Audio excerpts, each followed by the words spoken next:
Hi everyone, it's Shari Carroll for SimonsSaysStamp.com with a color coordinates for you today. And for this one I've chosen some purples and greens and also Audrey blue together. So here are the ink choices that we have. They are lavender, hydrangea, green apple, green leaf, and Audrey blue. Also, these colors to the right have matching cardstocks, but the hydrangea does not. And how I've remedied that is I've used a piece of Nina white cardstock and my ink blending tool, and I've colored my cardstock so that I can use it for my flowers. I'll be using the Scribble Flower stamp set to create the flowers for my card, and right now I'm going to work with the smaller shape here, and I'm going to be doing tone-on-tone stamping. So I have my Audrey blue ink, and I'm inking that up, and I'm going to go ahead and stamp that onto Audrey blue paper.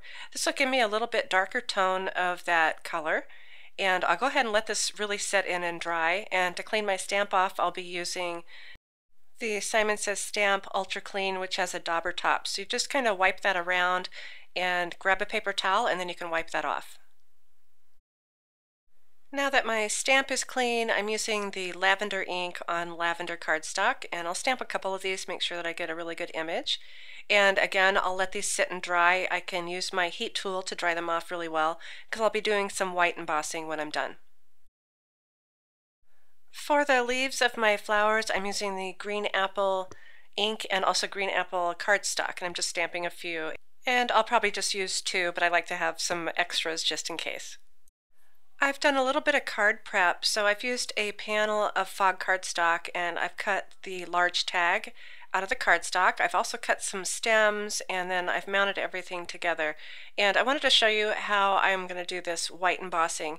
And it's really important to use your anti-static bag. I use the pouch, but you could also use the EK Access powder tool. So I'm going to really coat this well, and the reason why I need it to dry really well is because I don't want the embossing powder to stick where I don't want it. So using a little bit of the powder always helps. So the next thing I'm going to do is grab my Versamark ink, and I have the ring that goes around these shaped flowers. So it's like a double ring, and that's why they're called scribble flowers. So I'll be inking this up really well.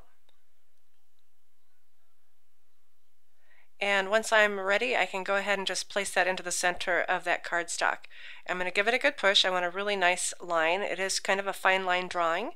And once I'm ready, I can go ahead and start sprinkling on my embossing powder. Sorry, I'm kind of off screen. I've been doing this lately. I think I've adjusted my camera a little bit further up on my work table.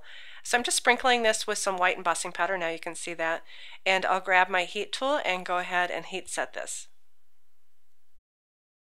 Okay, once I have that heat set, right now I'm laying down the matching die to this shape, and it's just really close to the shape, so it's really nice.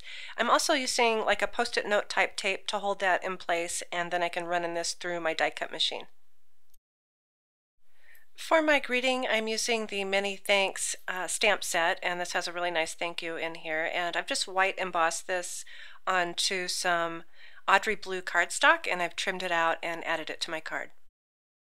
I hope I've given you some inspiration on how to use some really interesting colors together using the Simon Says Stamp exclusive inks and cardstocks. Thanks for watching.